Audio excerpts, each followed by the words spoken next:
I had lived in that old villa for many years, where every footstep echoed the same way, just like my life, until that late autumn morning. When Noah, my ex-husband's son, reached out and fashioned an Italian silver necklace around my neck, then whispered by my ear, if we had met under different circumstances, would things feel this complicated? From that moment on, I knew I was standing before a door that, once opened, could never be closed the same way again. Have you ever felt your heart waver beneath a gaze you knew you should never return? Autumn in Tuscany always arrives late and leaves quietly. In the pale morning light of late November, the sky drifted slowly, as if it too was reluctant to part with the season of the final leaves. The vineyard rows out front had already shed all their foliage, leaving only bare, twisted branches, tangled like overlapping memories. Eleanor stood by the old glass door, holding a cooled espresso cup in hand, silently watching the weak sunlight filter through the pine branches. In the light mist, the old stone house nestled between sloping hills, surrounded by harvested vineyards and moss-covered stone walls. Everything was so peaceful, it could take one's breath away. She had lived here for over 10 years, since the day Thomas brought her home as his wife and then left her with his son, only to disappear like the first cold wind of the season. Noah had only been a thin, quiet child then, with a shadowed gaze. He grew up alongside Eleanor, bound not by blood, but by the silent sharing of absence of the man who had once been the center of both their lives. Footsteps echoed from the mezzanine, soft, like a habit too familiar to be noticed. Noah appeared at the bottom step, a camera dangling from his neck. His brown hair tousled from sleep, and the deep gray sweater accentuated his bright eyes and cheeks flushed pink from the cold. "Good morning, Mom." His voice was husky, paired with a gentle smile.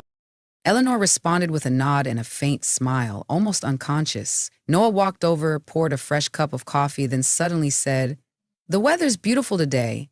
Do you want to come with me to the olive grove? I need to take a few end-of-season shots." The question made Eleanor pause for a second. How long had it been since she last stepped past the wooden gate that led to the fields? How long had she been circling inside the house, between the kitchen and the window, letting time slowly gnaw away at what remained? "Yes," she said, softly like a drifting breeze. "I'll come." A simple answer, seemingly small, but in Noah's eyes it was like the first ray of sunshine after a long winter. He smiled brightly, like the first time Eleanor had heard him speak.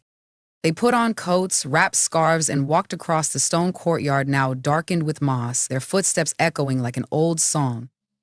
The cold wind brushed their faces, but neither felt chilled. Beneath the slanted sun, their two shadows quietly passed through the weathered wooden gate.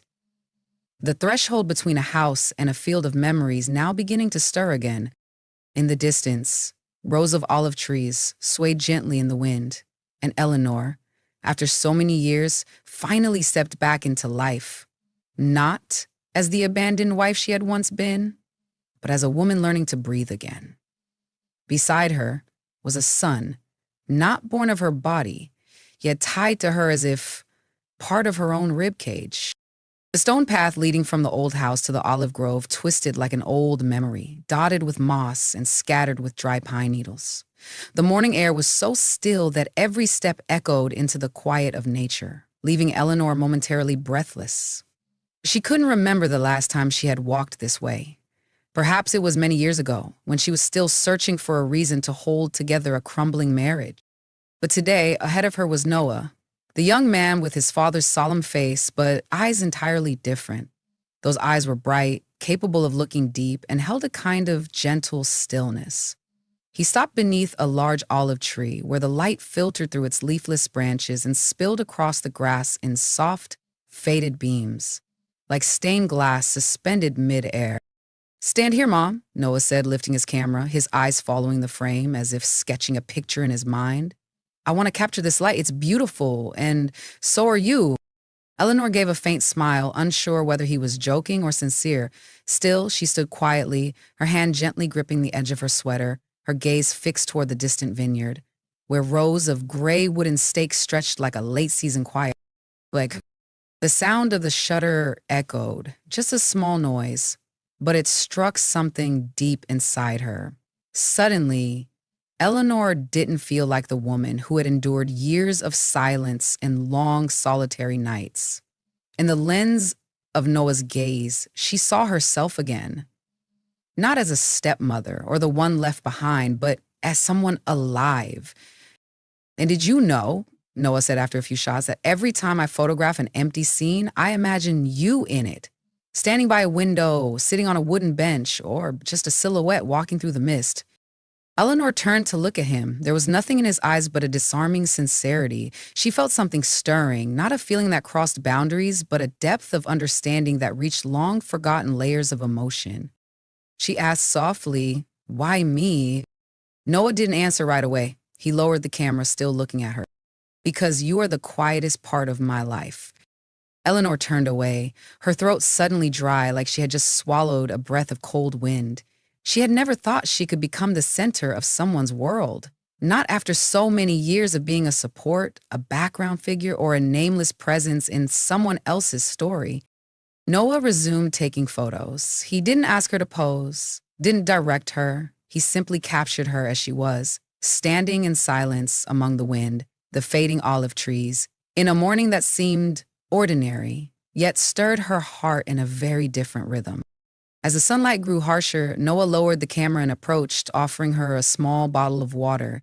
Eleanor took it, their fingers brushing gently. In that moment, neither spoke. Not because they didn't know what to say, but because neither dared to disturb the fragile stillness just beginning to take form, like the surface of a quiet lake, easily shattered by the drop of a single stone. Eleanor looked at Noah again. Beneath the gently swaying olive branches, he was no longer the boy from years ago, but a young man standing on the edge between youth and the solitude of growing up. Someone who could see her, not through duty or title, but through the full presence of who she truly was. And in that fleeting moment, Eleanor felt something inside her soften, as if she had just touched a light she thought had been lost long ago. That evening, Eleanor sat alone in the old stone kitchen, the warm yellow light casting a glow over the oak table, darkened by time. The wind tapped softly against a small window above the sink, carrying the scent of pine resin and the damp chill of the season's end. She was flipping through an old notebook, its pages filled with messy handwriting from the early years of her marriage, back when Tuscany was still a dream, not yet a place of refuge. Noah stepped in, holding a small box wrapped in silk paper, pale red like wine. He hesitated for a few seconds behind her, then spoke gently. "Mom, I have something I'd like to give you." Eleanor turned, surprise in her eyes. She couldn't remember the last time someone had given her a gift. Thomas used to bring flowers on her birthdays, until he stopped, and Noah never had. She accepted the box, her hands slightly trembling. "Is there something special today?" Noah shook his head, smiling softly. "No, I just felt today should be that kind of day." Eleanor peeled back the soft silk wrapping. Inside was a silver Italian bracelet, vintage in style with delicate links connected by a single smoky stone. Simple, elegant, yet holding more than just ornamental meaning. "Beautiful," she whispered, her fingers tracing the faint etchings. "I saw it at the Chianti market last month. I don't know why, but the moment I saw it, I thought of you." Noah stepped closer, taking the bracelet out of the box. "Let me help you put it on." Eleanor hesitated briefly, then offered her left wrist. Noah's fingers brushed her skin. Cold from the metal made her shiver. But the most vivid sensation was the warmth spreading from the place his hand touched hers. As he fastened the clasp, Noah didn't pull his hand away immediately. He stood very close, the scent of pine wood and sunlight clinging to his sweater. His breath touched Eleanor's neck as he whispered, "If we had met at another point in life, would everything still feel this complicated?" And the air froze. Eleanor felt her heart skip a beat. She wanted to pull her hand back, but couldn't find the strength. She didn't look at Noah, only stared at the gas flame on the stove, burning so small that if one didn't look closely, it might seem it wasn't there at all. "I'm sorry," Noah said quietly, stepping back. "It's just, sometimes it's hard to keep certain feelings locked inside forever." Eleanor slowly turned to face him. In his eyes, there was no impulse, no immaturity, only a deep sadness, a kind of emotion she never thought she would see in the eyes of someone she once cradled. There are things that don't need to be said, Noah, she murmured, her voice low and soft like leaves falling on the porch. I know, Noah replied. Sometimes a moment of connection is enough to remind me that I'm not alone, even if it must stay in memory. Eleanor looked down at her wrist. The silver bracelet shimmered faintly under the light. A sign, an inscription, a gift, not for her, but for something deeper. A memory, a feeling, and a space that had never been named. She didn't say anything else, but as Noah went upstairs, his footsteps light as the wind, Eleanor knew one thing for certain. From that moment on, a door had been cracked open. And she, though still standing on this side of the line, had begun to hear the voice calling from the other. The night in Tuscany held a silence so profound it made one easily lost in thoughts better left unspoken. In the stone-tiled living room, the flickering flames from the fireplace cast shadows on the ancient brick walls, creating shifting patterns like memories. Eleanor sat on an old leather chair, a light blanket draped over her legs, her eyes quietly gazing out the window. The snow hadn't come yet, but the wind was already bitter. Noah appeared from the staircase, holding 2 glasses of red wine. Sangiovese, the kind they once bought from a small hillside winery. The orange glow from the fire made his hair shimmer, as if bathed in the final sunlight of the season. Will you have a glass with me? Noah smiled softly, setting one down on the table next to Eleanor. Eleanor nodded, saying nothing. They sat across from each other, the firelight dancing on their faces. One matured by years of silence, the other glowing with emotions never touched before. I used to think, Noah said, gently swirling the wine in his hand, this house would always stay as cold as it used to be. And now? Eleanor asked, her voice hoarse. Seeing you walk through the fields today, under the autumn sun, I didn't feel cold anymore. Noah said it plainly, without hesitation. At that moment, I no longer saw someone from my past. I saw someone who had been quietly strong all along. Eleanor tightened her grip on the wine glass. Those words, so honest they were frightening. Noah, she tried to keep her voice calm. Some things are meant to stay inside. I've kept it inside for too long, you know that. The air grew thick. Only the crackling of the wood and the rapid beating of Eleanor's heart echoed in the stillness. She knew. Just one more step, a return glance, a single touch, and something would cross a line that could never be undone. And then Noah did it. He stood, walked toward her. He didn't kiss her right away. He simply sat beside her, silently placing his hand over hers, as if asking. She should have pulled her hand away, but she didn't.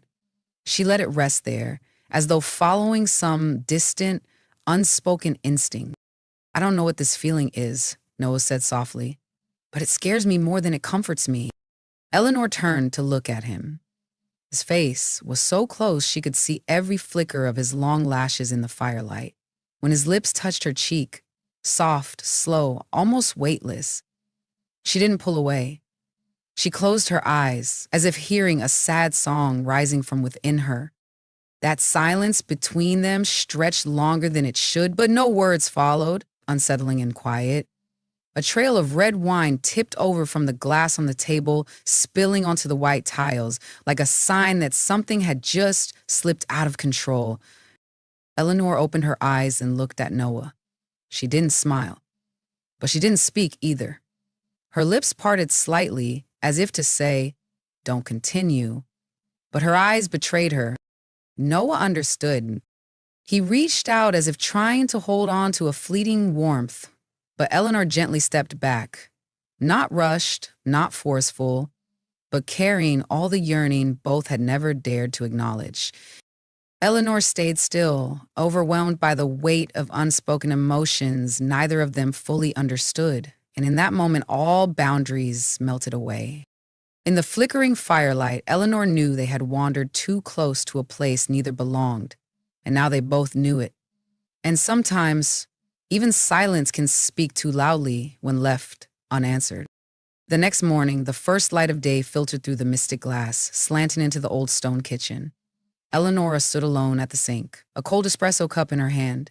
Outside, the bare vineyard trellises looked just like her heart at that moment, shriveled, empty, and exposed under the final thin sunlight of the season.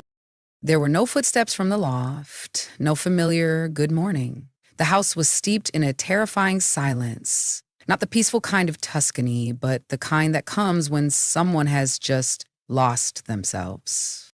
Eleanor pressed her forehead against the cold refrigerator door and closed her eyes. Images from the previous night replayed in her mind like a blurred film reel. The flickering firelight, Noah's eyes looking at her not as a child anymore, and herself. Not resisting at all. No, she whispered, as if simply saying it aloud could undo everything. But there was no erase button for last night. She knew they had both gone too far from what should have been kept sacred. The sound of a door opening. Noah stepped in, his eyes unable to hide the exhaustion of a sleepless night. He looked at Eleanor for a long time, as if waiting for a word, a glance, or even the smallest gesture of comfort. Eleanor set the cup down, her voice hoarse and strangely calm. "Noah, you should leave for a few days." Noah froze. "Mom, it's not because I hate you," Eleanor continued, her voice steady but tightening. "It's because I need to remember who I am. And so do you." Noah took a step closer, eyes red. "We both know what we felt last night wasn't just an illusion. Some feelings arise from loneliness, not truth. That's why they must be let go before they change us." Silence filled the kitchen, the kind of silence where even a spoon dropping could make the heart ache. Noah said nothing more. He retreated quietly like a shadow.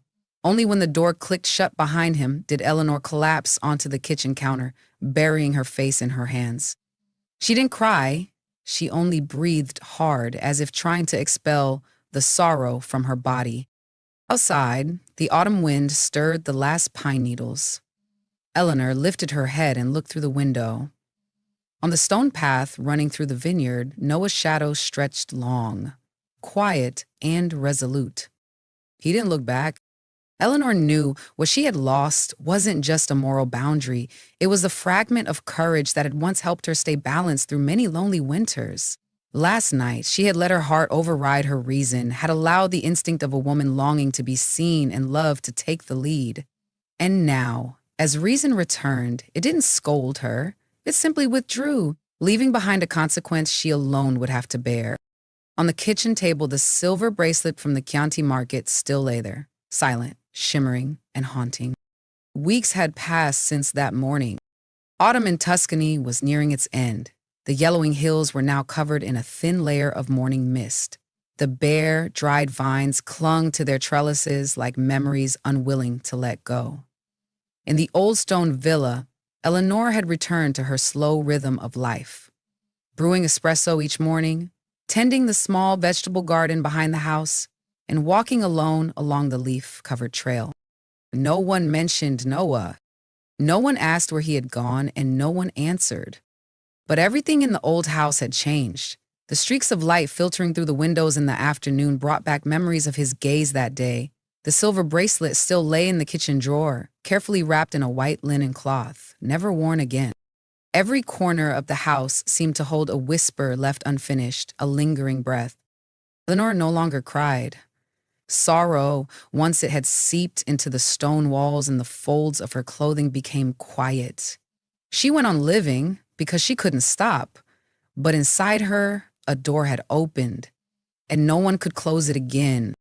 One afternoon, Eleanor happened to turn on Noah's camera, the one he had forgotten on the bookshelf. Among hundreds of shots of the vineyard, of faded light and tree shadows tilting over ancient stones, there was one photo that had never been printed. Eleanor, standing in the olive field, her hair gently tousled by the wind, sunlight touching the corner of her eye, her gaze dreamy yet profound. She wasn't smiling, she wasn't posing, she was simply herself. The image rendered her speechless. It wasn't like any portrait ever taken of her, not because of the angle or the lighting, but because the one who took it had truly seen her. And now, with that gaze no longer beside her, the photo became the final proof of a symphony of emotions that would never have a finale. She put the camera away, closing the lid softly, as if afraid to wake a dream. That evening, Eleanor sat under the porch, sipping hot coffee, watching the last leaves fall from an old maple branch. They spun, touched the ground, and stayed there forever. Leaves fall and do not return to the branch. In that stillness, she told herself, some people, once they've stepped into the shadowy corners of emotion, will forever carry its imprint, no matter how many times they try to turn back. Noah might return, or he might never, but she knew she would never again be the Eleanor of those numb mornings, of the afternoons when no one met her gaze. She had been seen, and that alone, even just once, had changed everything. The Last Leaves of Autumn is not just the story of a solitary woman living among the vineyards of Tuscany. It is also a journey of rediscovering the self after years of being forgotten in the roles of wife, mother,